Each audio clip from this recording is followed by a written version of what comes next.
Alright, Brainiacs, buckle up because it's about to get funky. I'm Hugo, buzzed and ready. I'm on the hunt for knowledge, so let's race in. No guts, no glory, this is nuts. What if I told you about a place where mountains, cultures, and history collide in the most amazing ways? Ready to dive into the weird and wild? Topic reveal time. We're zooming to Bosnia and Herzegovina, a land of giant peaks, speedy rivers, and stories stacked higher than a tower of pancakes, but like cooler. First up, where is it? Southeast Europe on the Balkan Peninsula. Picture a big mountain playground called the Dinaric Alps hugging the land. Most of the country is inland, but wait, there's a tiny peekaboo window to the sea at a town called Neum on the Adriatic in a little beach door, big mountain backyard. Rivers zip through like speedy snakes. The Bosna, the Drina, the Neretva. They cut cool valleys where towns grew, and bridges bounce from bank to bank like stone tightropes.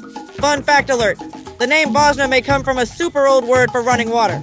So yeah, this place is basically Team Splash. Climate check. Up north and in the mountains, it's got hot summers and cold, snowy winters. Down in Herzegovina, along the Neretva, it feels more Mediterranean. Think olives and grapes there. Think forests and snowball fights up in the highlands. Okay, switching gears. Speaking of cities, the capital city is Sarajevo. Imagine streets where a grand mosque stands near Austro-Hungarian buildings and tiny coffee spots are everywhere. The Gazi Husrev Beg Mosque shines with history. Sarajevo once hosted the Winter Olympics in 1984, and I could almost hear the skiers whooshing. And earlier, something big happened there in 1914. Archduke Franz Ferdinand was assassinated, and that set off World War I. Heavy stuff, but important to know. Who lives here today? About 3.5 million people live here. The biggest groups are Bosniaks, who are mostly Muslim, Serbs, who are mostly Orthodox Christian, and Croats, who are mostly Catholic, plus other minorities. They all share this beautiful land with different languages and traditions that are kind of like cousins or similar, but with their own spice. Perfectly perplexing and totally cool.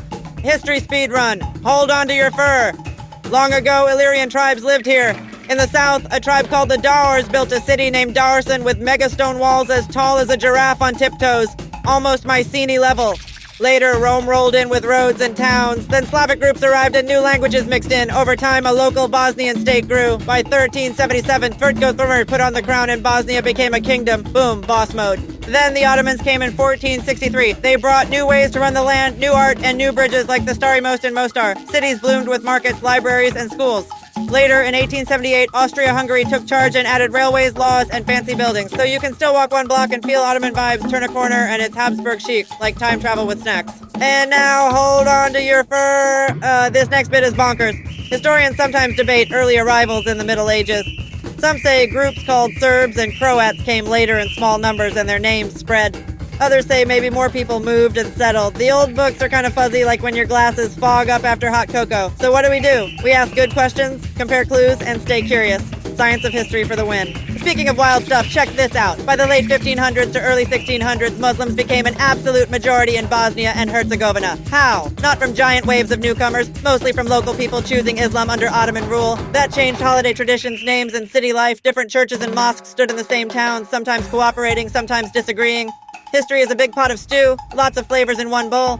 Fast forward, in 1908, the Habsburgs fully annexed Bosnia and Herzegovina. In World War I and World War II, the land saw tough times and brave people. After the wars, Bosnia and Herzegovina was one of the 6 republics in socialist Yugoslavia. Fact snack.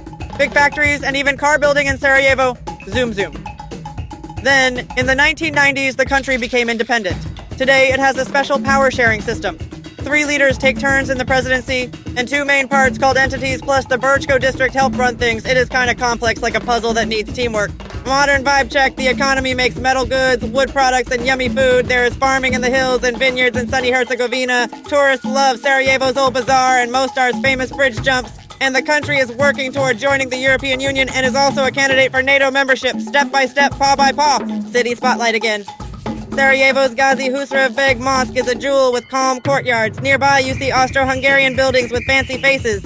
You can sip tiny cups of strong Bosnian coffee and hear Sevda songs that float like butterflies. In Mostar, the Starry Most Bridge makes your jaw drop. People dive into the Neretva like superhero fish. Do not try that at home, kiddos. Okay, quirky daydream time. I imagine trotting up to Dorsen's mega walls with my tiny crown, King Honey Badger of the Karst.